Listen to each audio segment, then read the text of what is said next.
So hello guys, welcome back to today's new video. 5 steps which you have to follow for last 4 months to crack NEET 2026. अगर आप मेरी बात नहीं मानोगे, you are going in a wrong direction. This is not a motivational video. सबके पास ज्ञान है, सबको बहुत कुछ आता है. मैं सिर्फ 1-to-1 tried and tested बात करता हूँ. If you like the video, please subscribe and follow me for more.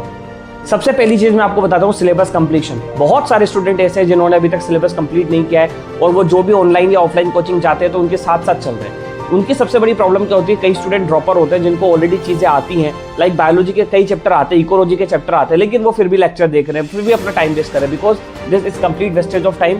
क्योंकि जो कोचिंग वाले होते हैं वो आपको जीरो से लेके और जो हायर एंड पे स्टूडेंट होता है उन सबको लेके चलते हैं. आपको क्या करना है, वो टाइम बचाना है और अपना जो रिविजन है, बैकलॉग है, उसको कंप्लीट करके आगे चलना है. सेकंड थिंग है रिवीजन. बच्चे रिवीजन नहीं करते, उनको लगता है सिर्फ लेक्चर देखते रहो. This is not the practice examination of lectures कितने तुमने अटेंड किए. This is the final decision कि आपने रिवीजन कितना किया. अगर आप रिवीजन करोगे डेफिनेटली वो चीज़ आपको याद रहेगी और आप नीट के अंदर कुछ याद कर पाओगे और लिख पाओगे. अदरवाइज अगर आप लेक्चर ही लेक्चर देख रहे हो, you are going in a very wrong direction. I must say आपको ये चीज़ बंद करनी होगी. थर्ड थिंग जो हर बच्चा गलती करता है वो मॉक टेस्ट. वो नहीं देता है, वो डरता है. मैं भी अपने नीट के टाइम पे बहुत डरता था फिजिक्स से कि मुझे पता है मुझसे नहीं होंगे क्वेश्चन और मैं सोचता था चलो स्किप कर देते हैं, बाद में देंगे, बाद में भी फिर स्किप कर देते हैं. लेकिन अगर आप जब तक स्किप करोगे तब तक आपका सिलेक्शन नहीं होगा. अभी भी आपसे कह रहा हूँ, अभी भी आपके पास मौका है. ट्वाइस अ वीक कम से कम मॉक टेस्ट दो और उसको एनालिसिस करो. तो चौथी चीज है आपकी एनालिसिस. एनालिसिस कैसे करना है आपको, आप देखो कितनी गलती हुई है, सिली मिस्टेक कितनी हुई है. एक नोटबुक बनाओ, उसके अंदर आप सब कुछ लिखो. मैंने भी यही अपनी नीट के टाइम पे किया था फॉर नीट 2022. आपको भी वही चीज़ करनी है. वहाँ लिखो कि मेरा ये क्वेश्चन सिली मिस्टेक से गलत हुआ है. जब आप नेक्स्ट पेपर देने जाओ तब आप उस चीज़ को देखो, उस नोटबुक को देखो. अच्छा मेरा which of the following correct, not correct मैंने नहीं देखा, इस वजह से गलती हो गई. असर्शन रीजन अच्छे से नहीं पढ़ा तो गलती हो गई. ठीक है, which of the following is correct, वो नहीं देखा, वो गलत हो गया. तो ये सब आप देखो कि भाई कहाँ मैं गलती कर रहा हूँ और उस चीज़ को लिखो और जब आप नेक्स्ट एग्जाम दो उस चीज़ को पढ़ो. अदरवाइज आप बिल्कुल रॉन्ग डायरेक्शन, आपको पता ही नहीं है क्या करना है. अब वही बात है कि गधा और घोड़ा एक ही डायरेक्शन में दौड़ रहे हो और आप भी जबरदस्त लाठी चलाई जा रहे हो. तो this is the wrong thing. आपको ये चीज़ बदलनी होगी और अभी भी आपके पास टाइम है, आप बदल सकते हो. ठीक है. फिफ्थ चीज़ है PYQ.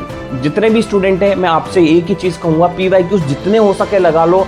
आई मस्ट से रट लो, because PYQ questions can neither be created nor be destroyed, they only transfer from one paper to another. Examiner के पास इतना दिमाग नहीं है कि वो नए क्वेश्चंस क्रिएट करेगा एक ही एनसीईआरटी से.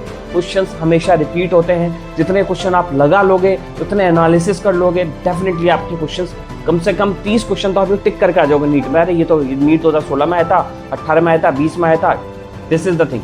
यही मैंने किया था अपने नीट के टाइम पे. मैंने इतनी बार PYQs रिपीट किए थे कि मुझे याद हो गए थे कि अच्छा ये क्वेश्चन तो नीट 2018 में 64 नंबर क्वेश्चन था. तो वो आपको करना पड़ेगा. मल्टीपल रिवीजन करने पड़ेंगे, पेपर एनालिसिस करना पड़ेगा, नोटबुक बनाओ, उसके अंदर गलतियां देखो. अगर आप सोच रहे हो कि मैं सिर्फ लेक्चर लेता हूं दिन भर और कुछ नहीं करता हूं, ठीक है, मुझे लगता है मैं 8-10 घंटे पढ़ रहा हूं, this is the waste of time, nothing else. आप कहीं आगे नहीं बढ़ने वाले. आपका सिलेक्शन कैसे होगा जब तक आप उस चीज़ को एनालिसिस नहीं करोगे, मॉक टेस्ट से दूर भगोगे, सिलेक्शन कैसे होगा. तो please try to avoid all these things and make a method to do something like that. तो कोशिश करो अपना ये सारी चीजें कंप्लीट करो, सिलेबस कंप्लीट करो, मॉक टेस्ट लगाओ, एनालिसिस करो, रिवीजन करो और जितना हो सके MCQs करो, जितना हो सके PYQs लगाओ, जो पेपर के मिले वो लगाओ. ठीक है, कोई भी कोचिंग के लगाओ, ऑनलाइन ऑफलाइन, जितने भी क्वेश्चन हो सकते हैं लगाओ और एनालिसिस करो कि अच्छा मैं कहाँ गलती कर रहा हूँ, किस टॉपिक में गलती और उसको सही करो. बिकॉज मैं आपको कोई ज्ञान देने वाले बात नहीं कर रहा, मैं सिर्फ आपको 1-to-1 बात कर रहा हूँ कि इस मोमेंट पे अगर मैं होता तो मैं क्या करता, वही मैं आपको बता रहा हूँ. सो I hope this video will definitely help you, and those students who need any help regarding NEET, you can personally contact on my Instagram handle @medicobatan or my Telegram channel. Link is in the description. I'll trial you and I will help you in any way. So thank you so much for watching this video. If you like the video, please subscribe. All the best.